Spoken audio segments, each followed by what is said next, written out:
Salve, salve, Broncos Country do Brasil! Sejam muitíssimo bem-vindos a mais um vídeo aqui no canal do Broncos Brasil.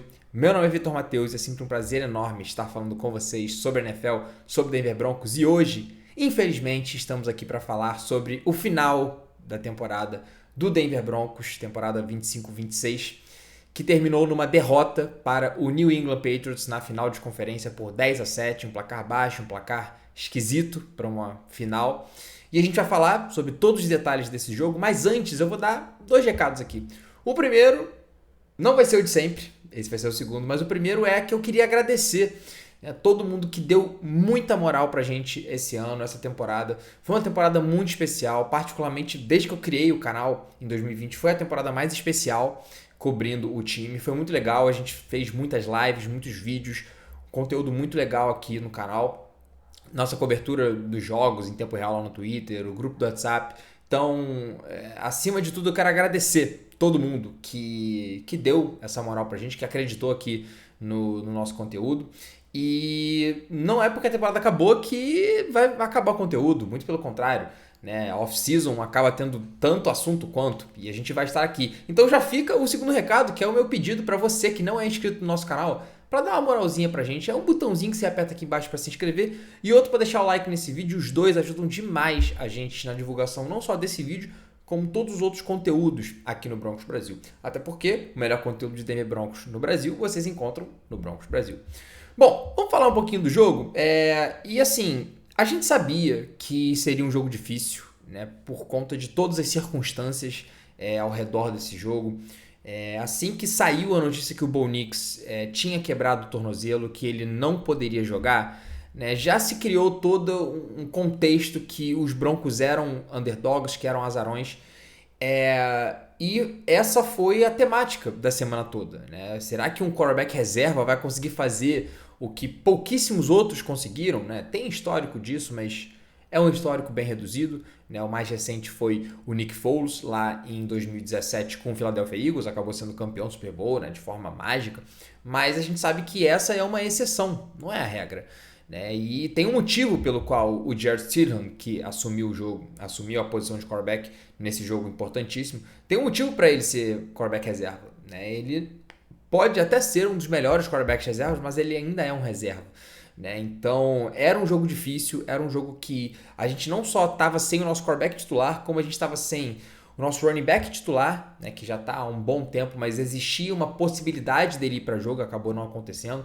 Né? A gente estava aí sem um dos principais recebedores ao longo da temporada. Eu sei que muita gente não gosta dele, do Troy Franklin, mas ele foi muito importante durante a temporada, ele não foi para o jogo. A gente perdeu o Pat Bryant, que era dúvida para o jogo até alguns dias antes, né? Mas acabou indo para o jogo, só que ele sofreu uma lesão logo no primeiro quarto. Então assim, a situação já era difícil, né? E acabou se tornando cada vez mais difícil, né? Acabou se tornando, no caso, impossível, né? E assim, o jogo começou esquisito, não esquisito, mas o jogo, assim, na verdade o jogo começou bem como eu imaginava que ia começar, né? Os dois times trocando 3 and outs. Primeiro os Broncos começaram com a bola, chutaram punch, 3 jogadas e punch, e os Patriots também, 3 jogadas e punch, né? Parecia que seria um duelo defensivo e acabou sendo, mas no drive seguinte os Broncos conseguiram uma big play, né, com o Jarrett Stidham, conectando em profundidade ali com o Marvin Mims, uma rota post, e logo depois um play action lindo, um bootleg lindo ali,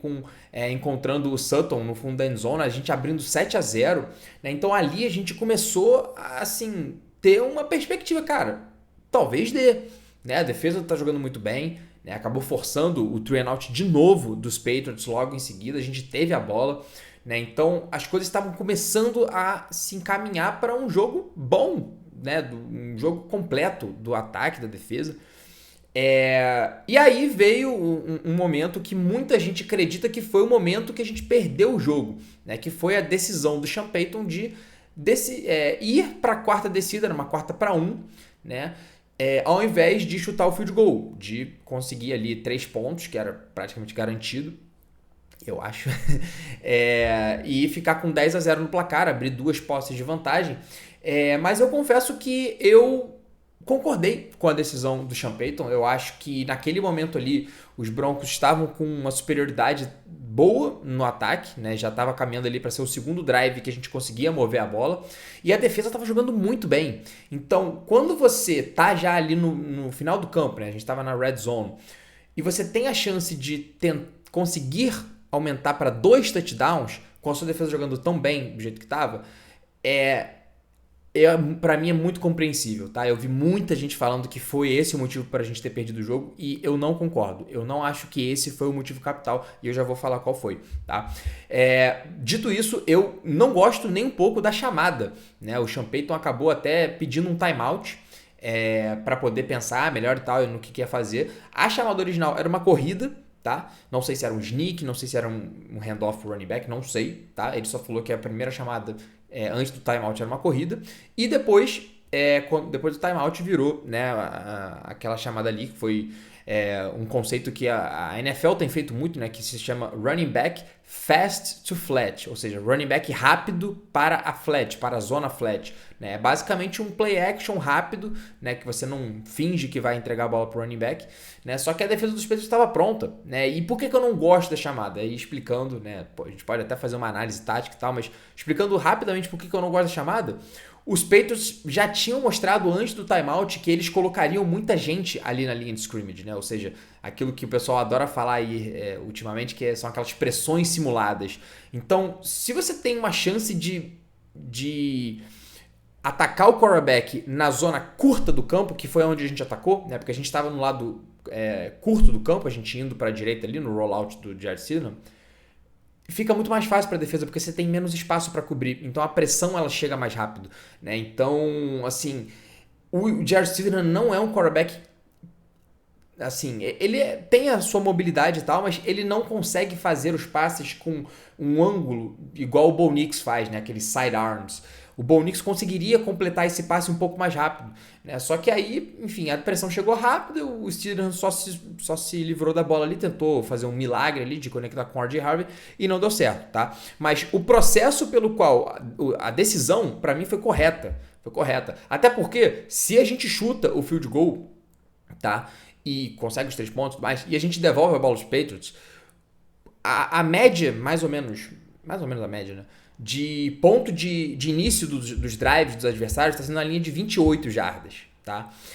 E com a quarta descida, se não me engano, acho que ia ser na linha de 12 ou 13 jardas, alguma coisa assim. Então são 15 jardas de diferença. Então o método analítico, né, as estatísticas dizem que o correto era ir para aquela quarta descida.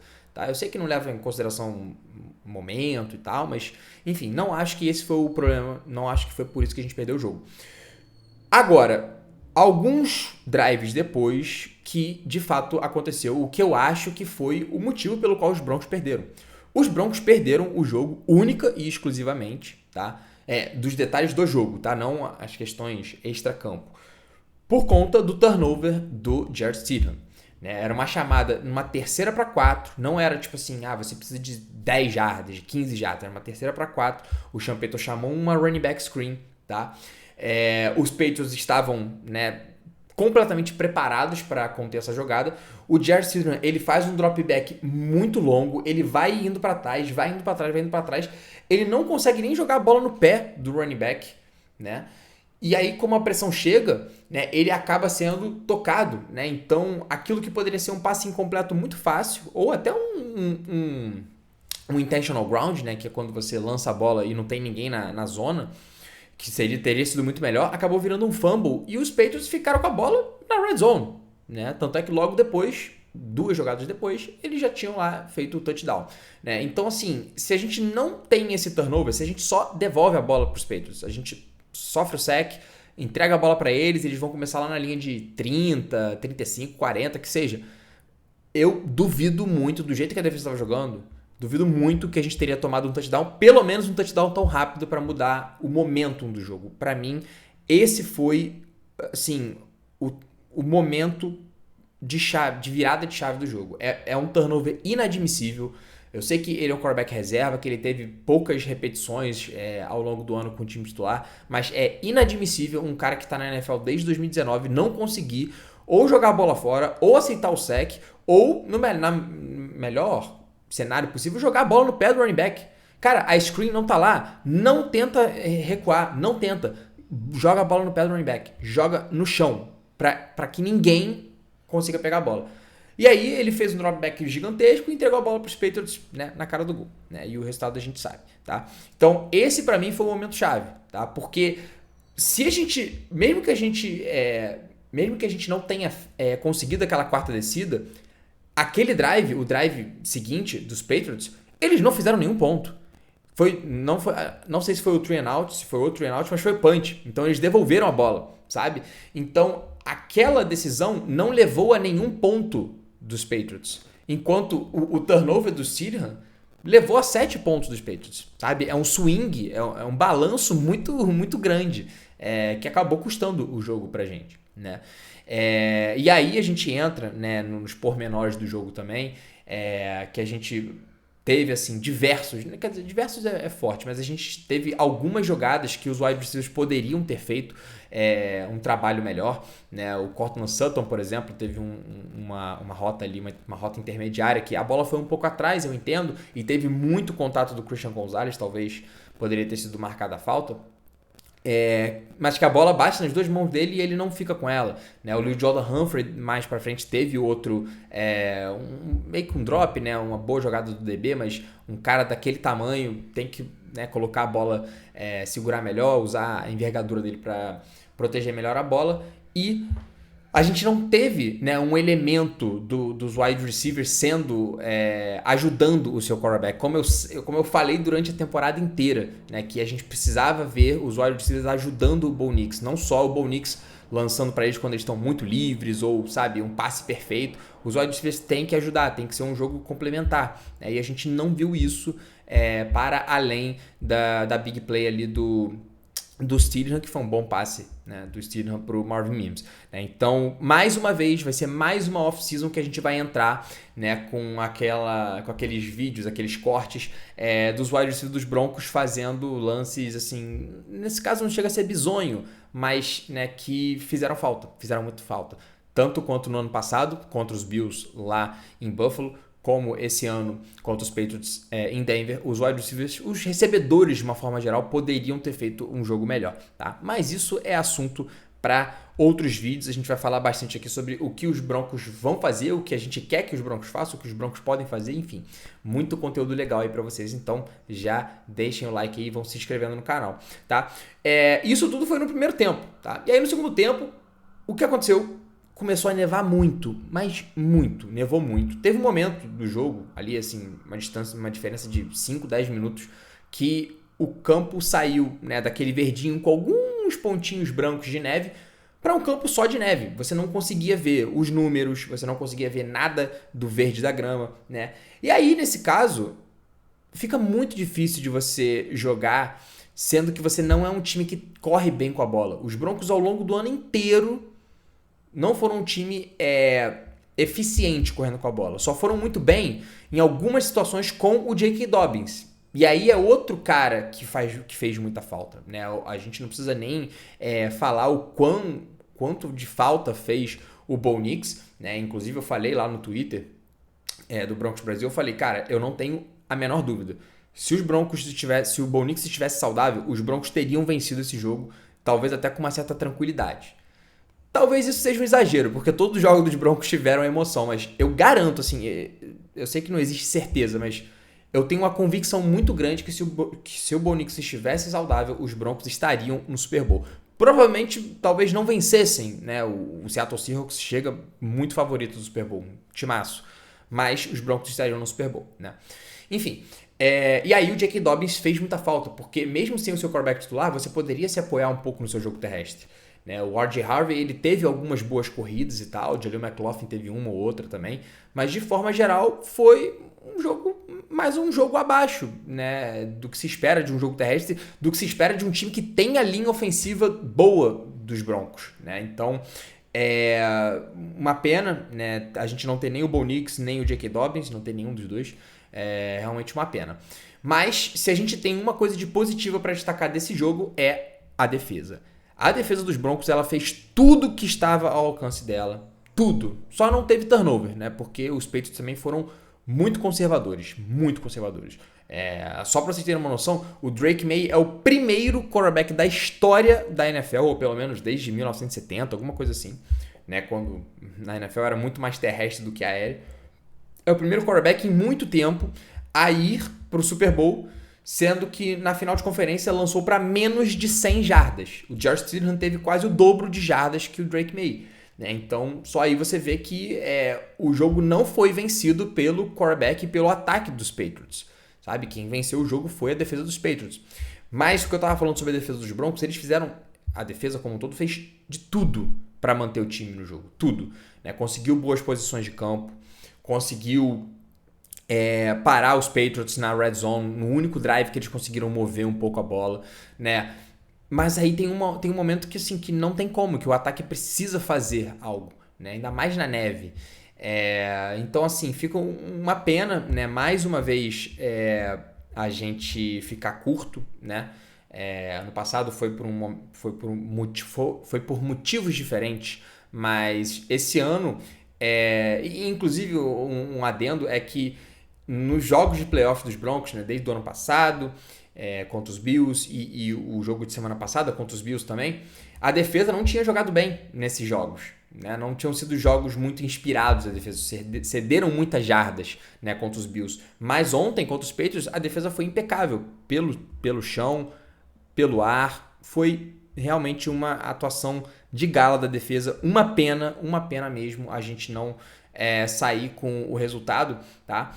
E outro aspecto que a gente tem que falar, né? Eu falei já de ataque, falei de defesa, né? Assim, na verdade, tem mais aspectos que a gente pode falar da defesa, né? A gente teve, por exemplo, uma jogadaça do Patrick Surtain, impedindo uma big play ali do Keishon Boutte. A gente teve sack de quase todo mundo da DL, Zach Allen, DJ Jones, John Franklin Myers, acho que Malcolm Roach teve, Quay Robinson, o calor de quarta rodada, né? Uma galera teve sack, tackle for loss, então assim, é o tipo de coisa que pelo menos para os próximos anos a gente imagina que essa defesa vai continuar sendo dominante, né? Estando o Vance Joseph em Denver, ele está entrevistando para cargos de head coach aí ao redor da liga, ficando ele ou não, né? Vamos ver isso. Inclusive, se a gente tiver qualquer tipo de novidade, a gente vai trazer conteúdo aqui, a gente vai trazer live e vídeo, né? Então fiquem ligados aí. E aí a última fase, a terceira fase do jogo, né, que são os special teams, em termos de retorno, não teve nada muito relevante para a gente destacar, né? É difícil de retornar, assim, fazer grandes retornos assim na neve, mas o jogo acaba ficando um pouco centrado, né, em alguns erros do Will Lutz, né, o nosso kicker que a gente pagou aí nessa off-season. Ele errou 2 field goals, eu entendo um pouco mais, né, que foi já quando estava o gramado completamente coberto pela neve, e aí ele até comentou que a operação do field goal ali ficou meio esquisita porque eles não conseguiam ver a linha, né? Um pouco esquisito isso, né? Porque assim, a memória mental, memória muscular ali deveria ter uma noção, né? Mais ou menos da distância, mas um pouco justificável, né? Ele falou que na verdade não estava nas 7 jardas, que são a distância geralmente, né? Do ponto do long snap até o cara que faz segura a bola, né, o holder, que estavam em 6 jardas, e por conta disso o chute acabou ficando mais curto e o cara dos Patriots conseguiu desviar. Mas, enfim, isso aí basicamente define o jogo, né? Se a gente empata ali o jogo 10-10, poderia ter ido para prorrogação, o jogo poderia ter, sabe, ido por outra direção, outro direcionamento. Mas é isso, os Patriots acabaram fazendo mais jogadas, né? E o Will Lutz também tinha errado um field goal no primeiro tempo, né? Numa jogada ali que o Jarrett Stidham podia ter ou jogado a bola fora, enfim, poderia ter feito outras coisas e acabou perdendo algumas jardas, e o Will Lutz perdeu por poucas jardas, né? Então, assim, é uma sequência de erros, é o tipo de coisa que vai, né, virando uma bola de neve, trocadilho aí por conta do jogo. Mas, enfim, o que a gente pode tirar de positivo desse jogo, né? É bom demais ver os Broncos nessa situação de ser mandante em jogos decisivos, em jogos de playoffs. Foi assim na semana passada, foi assim nessa semana. De fato, perder o seu quarterback titular é uma perda gigantesca, não só pelo aspecto tático do jogo, porque eu acho que o Bo Nix ele conseguiria muitas jardas terrestres, ele conseguiria alongar jogadas, ele conseguiria estender jogadas, né? Ele conseguiria ganhar jardas com as pernas, coisa que o Steelham fez mais ou menos em alguns lances, né? Assim como o Drake May fez, né? No único drive que os Patriots conseguiram avançar com a bola. Então eu acho que seria um jogo totalmente diferente e assim, é realmente uma pena essa lesão do Bo Nix. Eu acho que o sentimento que fica é que eu poderia estar fazendo um vídeo aqui ou ter uma live mais tarde falando sobre os Broncos no Super Bowl, né? A verdade é essa. Bom, e aí o outro lado positivo é que com o que foi apresentado ontem, tá? Entre Broncos e Patriots, eu vou ficar muito surpreso se o Seattle Seahawks não for campeão do Super Bowl. Eu sei que, né, jogo único, jogo de playoffs, aí vai ter toda a mística do azarão, os Patriots vão jogar de branco e aparentemente todo time que joga de branco ganha o Super Bowl e tal. Se bem que os Chiefs no ano passado não ganharam, né? Mas tem uma estatística bizarra lá que o time que joga de branco ganhou 70% das vezes. Mas o Seattle Seahawks é o melhor time, né? Dos 4 times que estavam vivos ainda, o Seattle Seahawks era claramente o time mais completo, o time mais competente, o que mostrou o melhor futebol americano aqui, né? E se os dois times reprisarem as atuações que eles fizeram nessas finais de conferência, o Seattle Seahawks deve ganhar com tranquilidade. Mas a gente sabe muito bem, né, que não é assim que funciona na vida real, né? Acaba ali, né, às vezes um jogador não tá bem, o outro tá muito bem, enfim, as coisas acabam conspirando pros Patriots para dar certo pros Patriots. Mas eu fico pensando que se os Broncos fossem pro Super Bowl, né, com o Jarrett Stidham de quarterback, existe uma chance da gente levar... Existiria uma chance da gente levar outro sacode pro Seattle Seahawks, né? Quem lembra muito bem, como esse que vos fala, os Broncos perderam de 43-8 pro Seattle Seahawks em 2013, 2014. E eu não gostaria de ver isso, né? Mas eu particularmente preferia ir pro Super Bowl, né? E ter essas 2 semanas de empolgação, de tipo, caraca, pô, voltamos ao Super Bowl, mesmo sabendo que seria muito difícil da gente vencer, porque a gente sabe que coisas malucas acontecem, coisas especiais acontecem na NFL.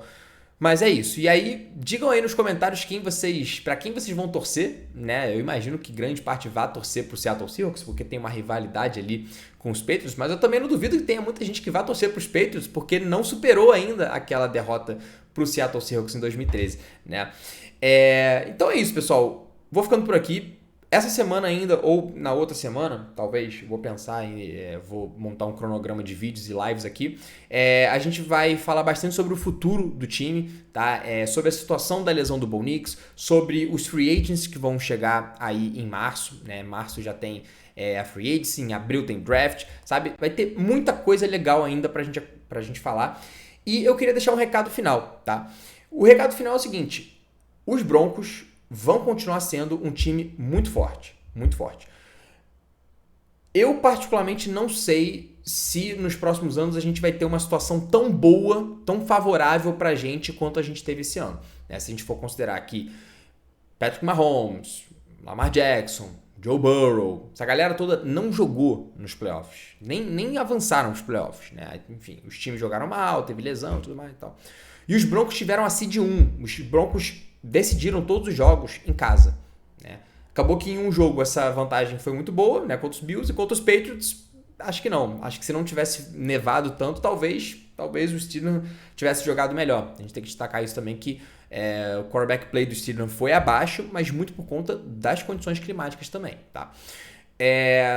Mas eu tô tentando dizer isso pelo quê? Os Broncos vão continuar competindo. Eu garanto pra vocês, os Broncos vão continuar competindo até se esses times voltarem a ser o que eles já foram, né? Os Chiefs, os Ravens, os Bengals.